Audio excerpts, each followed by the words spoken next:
بسم الله الرحمن الرحيم. الحمد لله رب العالمين، والصلاة والسلام على سيد المرسلين وعلى آله وأصحابه أجمعين، أما بعد. فقد قال الله تبارك وتعالى في القرآن المجيد والفرقان الحميد: أعوذ بالله من الشيطان الرجيم، بسم الله الرحمن الرحيم. لهم البشرى في الحياة الدنيا وفي الآخرة لا تبديل لكلمات الله ذلك الفوز العظيم. صدق الله مولانا العظيم وصدق رسوله النبي الكريم، ونحن على ذلك لمن الشاهدين والشاكرين، والحمد لله رب العالمين. محترم حضرات، ہمارا یہ ملک اللہ جل شانہ اما نوالہ نے جس میں ہمیں پیدا کیا ہے بہت سی خوبیوں کا مالک ہے. انہیں خوبیوں میں سے خوبی یہ بھی ہے کہ اس ملک میں مختلف دھرموں والے، مختلف مذہب والے، بہت سی تہذیب اور بہت سے کلچر والے انسان بستے ہیں، اور اپنے اپنے دھرم، اپنے اپنے مذہب، اپنی اپنی تہذیب، اپنے اپنے کلچر کے مطابق زندگی گزارتے ہیں. کسی بھی انسان کو کوئی روک ٹوک نہیں ہے. لیکن اس وقت ایک مدعا بہت گرم ہے، اور آپ سبھی حضرات کو معلوم ہی ہے کہ مدعا کیا ہے. وہ موضوع اور ٹاپک کیا ہے؟ کامن سول کوڈ کا. گزشتہ ہفتے بھی مختصر طور پر روشنی ڈالی تھی. یہ کامن سول کوڈ ہے کیا؟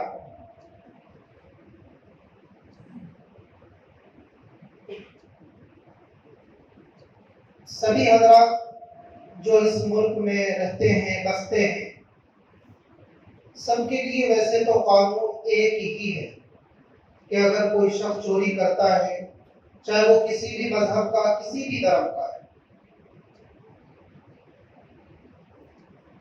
تو اس کو سزا وہی ملے گی. ایسا نہیں ہے کہ ہندو ہے تو اس کے لیے سزا الگ ہے، مسلمان ہے تو الگ ہے، سکھ ہے تو الگ ہے، بودھ ہے تو الگ ہے، عیسائی ہے تو الگ ہے، یا پارسی ہے تو الگ ہے. اسی طریقے سے کوئی زنا کرتا ہے تو سب کے لیے سزا ایک ہے.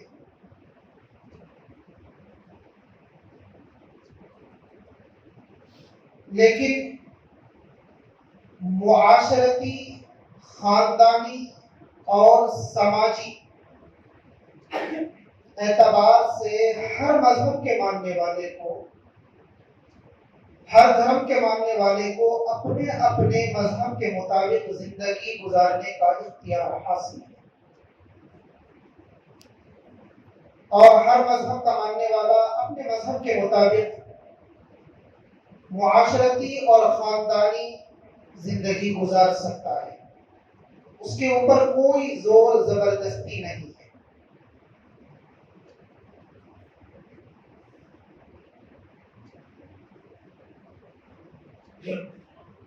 حکومت کی طرف سے چند سالوں کے بعد ایک شوشہ چھوڑا جاتا ہے کہ پورے ملک میں ایک ہی قانون بنا دیا جائے.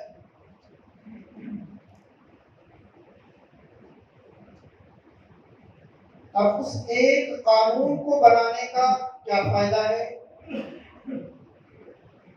آیا وہ قابل قبول ہے یا نہیں؟ اور اس قانون کو لاگو کرنے کے بعد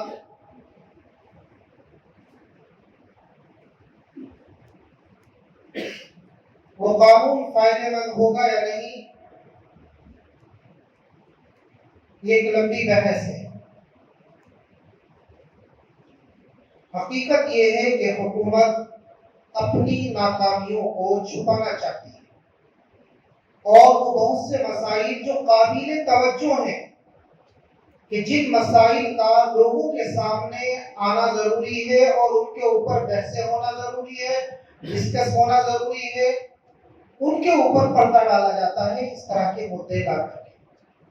مثال کے طور پر ملک کا بہت بڑا نوجوان طبقہ اس وقت بے روزگار ہے، اعلیٰ تعلیم یافتہ بڑی بڑی ڈگری لیے ہوئے ہیں، لیکن ان کو نوکری اور ملازمتیں نہیں مل رہی۔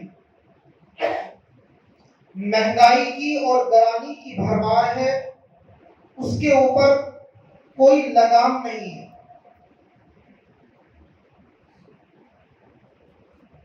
اور ملک بجائے ترقی کرنے کے وہ پستی کے اندر جا رہا ہے۔ تو یہ اس طرح کے مسائل ہیں کہ ان کے اوپر چرچا ہونا، ان کے اوپر بات کرنا، بحث کرنا یہ ضروری ہے، لیکن ان کو دبا کر کے ایسے مسائل اور ایسے مدعے کھڑے کیے جاتے ہیں کہ جن کی وجہ سے لوگوں کے جذبات کو ابھارا جائے، برانگیختہ کیا جائے، ان کو بھڑکایا جائے، تاکہ لوگ ان کی وجہ سے سڑکوں پر اترے اور لوگوں کا ذہن ان مسائل سے ہٹ کر کے دوسرے غیر ضروری مسائل کی طرف متوجہ ہو جائے۔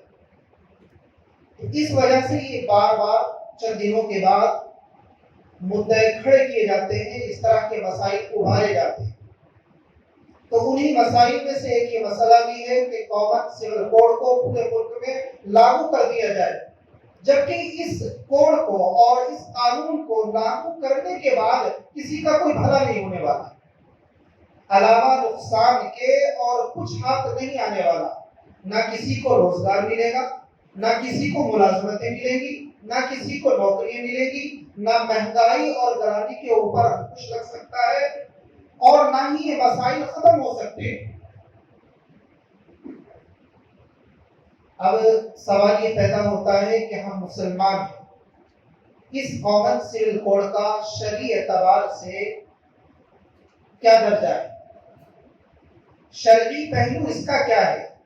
قانونی اور دستوری پہلو کیا ہے؟ یاد رکھیے، اللہ تبارک و تعالیٰ نے ہمیں مسلمان گھرانے میں پیدا کیا ہے، ایمان گھر والے گھرانے میں پیدا کیا ہے، اور ہم سب کو ایمان عطا کیا ہے۔ اور ایمان والا وہ ہوتا ہے جو اللہ اور اس کے رسول کے حکموں کو ماننے والا۔ تو جو چیزیں قرآن میں اللہ تبارک و تعالیٰ نے بیان کر دی، ہر صاحب ایمان کا یہ عقیدہ ہے، یہ اس کا ماننا ہے کہ وہ چیزیں قیامت تک کے لیے ہیں، پوری انسانیت کے لیے ہیں، پوری کائنات کے لیے ہیں۔ وہ چند روزہ نہیں ہے، چند علاقوں، چند قبیلوں اور کچھ وقت کے لیے نہیں ہے، بلکہ ہمیشہ ہمیشہ کے لیے اور تمام انسانوں کی فوز و فلاح، کامیابی اور کامرانی کے لیے۔ یہ ہر ایک ایمان والے کا عقیدہ ہے اور ہونا بھی چاہیے۔ تو اللہ تبارک و تعالیٰ نے جو مسائل، جو باتیں قرآن کریم کے اندر بیان کر دی ہیں، ان کے اوپر ہر صاحب ایمان کا یقین کے ساتھ ساتھ عمل ہونا بھی ضروری ہے۔ اللہ کے رسول صلی اللہ علیہ وسلم نے جو باتیں حدیث پاک کے اندر بیان فرما دی، وہ حق ہے، سچ ہے، اور ان کے اوپر ہر صاحب ایمان کا عمل ضروری ہے۔ تو اللہ اور اس کے رسول کی بیان کردہ باتوں اور بیان کردہ چیزوں کے اوپر ہر صاحب ایمان کا یقین ہونا ضروری ہے، اور اس کو فالو کرنا، ان کی اطاعت اور فرما برداری کرنا ضروری ہے۔ چاہے ان کے اوپر عمل کرنے سے بظاہر کسی کی انا کو ٹھیس پہنچتی ہو، کسی کے جذبات مجروح ہوتے ہوں، چاہے دنیاوی اعتبار سے ان مسائل کے اوپر عمل کرنے سے کتنا بھی بڑا نقصان واقع ہوتا ہو، لیکن ایک ایمان والا ان کے اوپر عمل ضرور کرے گا۔ مثال کے طور پر کہ قرآن کریم کی بہت سی باتیں ہیں، بہت سی چیزیں ہیں کہ ایمان والا ان کے اوپر عمل کرتا ہے تو بظاہر اور دیکھنے میں انسان کو نقصان نظر آتا ہے، لیکن پھر بھی عمل کرتا ہے۔ سورہ بقرہ کے اندر قرآن کریم میں چھٹے پارے، تیسرے پارے کے چھٹے رکوع میں اللہ رب العزت نے ارشاد فرمایا یا ایھا الذین آمنوا لا تأکلوا الربا، اے ایمان والو سود مت کھاؤ۔ صاف طور پر کھلم کھلا اعلان، سود لینے دینے کھانے اور لکھنے والوں کے متعلق اللہ اور اس کے رسول کی لعنت۔ صاف طور پر منع کیا کہ سود مت کھاؤ۔ ملک کے بہت سے بینکوں میں مسلمانوں کا لاکھوں نہیں کروڑوں روپیہ پڑا ہوا ہے، لیکن ہر صاحب ایمان کا اس آیت کے اوپر یقین ہے اور اس کے اوپر عمل بھی کرتا ہے تو بہت سے حضرات ہیں ایمان والے کہ اپنا سود کا پیسہ نہیں لیتے اور بینکوں سے نکال کر اپنی ذات کے اوپر ایک پیسہ بھی خرچ کرنا حرام سمجھتے ہیں، گناہ سمجھتے ہیں، جبکہ ان کو نہ نکالنے میں ایک ایمان والے کا بہت بڑا ظاہری طور پر نقصان نظر آتا ہے، لیکن اللہ کا حکم ہے، اس حکم کو مانتے ہوئے، اس آیت کے اوپر عمل کرتے ہوئے، اس حکم کو اور اس مسئلے پر عمل کرتے ہوئے بہت بڑا نقصان برداشت کرتا ہے ایمان والے۔ اسی طریقے سے شراب، اس کی خرید و فروخت اگر آدمی کرے تو بہت بڑا نفع ہوتا ہے، لیکن ایمان والے کو پتا ہے کہ شراب کا بیچنا، شراب کا خریدنا، شراب کا بنانا، شراب کا لے جانا، شراب کا پلانا، 8-10 آدمی ایسے ہیں کہ اللہ کے نبی صلی اللہ علیہ وسلم نے حدیث پاک کے اندر لعنت فرمائی۔ تو اس وجہ سے ایک مسلمان، ایک ایمان والا شراب کا کاروبار نہیں کرتا، اس کی کمائی نہیں کھاتا۔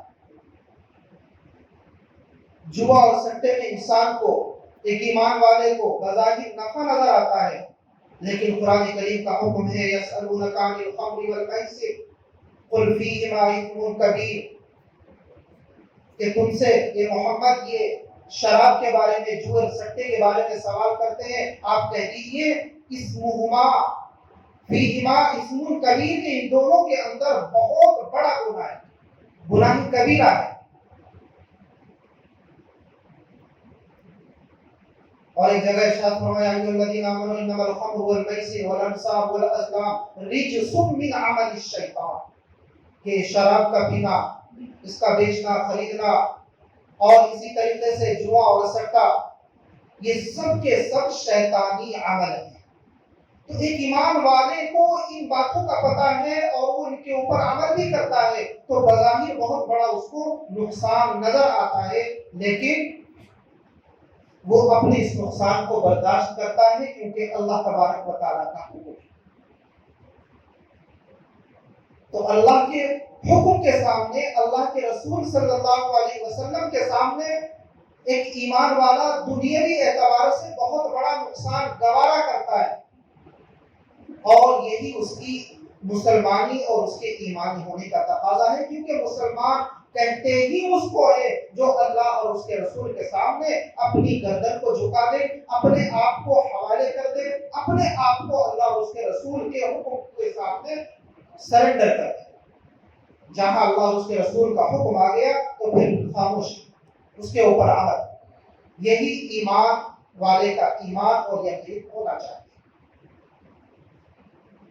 تو یہ سوال ہوتا ہے کہ اس کامن سول کوڈ کا شرعی پہلو کیا ہے؟ اگر یہ لاگو ہو جاتا ہے، خدا نہ کرے خدا نہ کرے، تو ہم مسلمانوں کو کیا نقصان ہوگا؟ دیکھیے قرآن کریم کے اندر اللہ تبارک و تعالیٰ نے انسان کی سماجی، معاشرتی، خاندانی زندگی گزارنے کے بہت سے مسائل بیان کیے۔ قرآن ایک ایسی کتاب ہے کہ انسان کے پیدا ہونے سے لے کر اور قبر میں جانے تک قدم قدم پر رہنمائی اور ہدایت عطا کرتا ہے۔ ہر راستے کے متعلق بتاتا ہے کہ کہاں جاتا ہے اور یہ راستہ کتنا سیدھا ہے، کتنا ٹیڑھا ہے۔ تو قرآن کریم میں اللہ تبارک و تعالیٰ نے انسان کو زندگی گزارنے کے کچھ اصول بتائے ہیں اور کچھ مسائل بیان کیے ہیں. انہی مسائل میں سے ایک مسئلہ یہ بھی ہے جس کو تعدد ازواج کہا جاتا ہے، بہو بیوہ. سورہ نساء کی آیت ہے فَانْكِحُوا مَا طَابَ لَكُم مِّنَ النِّسَاءِ مَثْنَىٰ وَثُلَاثَ وَرُبَاعَ، کہ اگر کسی مرد کو شدید ضرورت ہو، بلا وجہ نہیں، اپنی خواہشات نفسانی کو پورا کرنے کے لیے نہیں، تو وہ 2 سے 3 سے 4 سے نکاح کر سکتا ہے.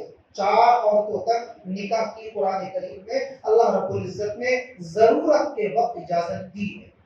یہ اجازت دی ہے، حکم نہیں دیا کہ بھائی ہر آدمی کو کرنا ہی کرنا ہے.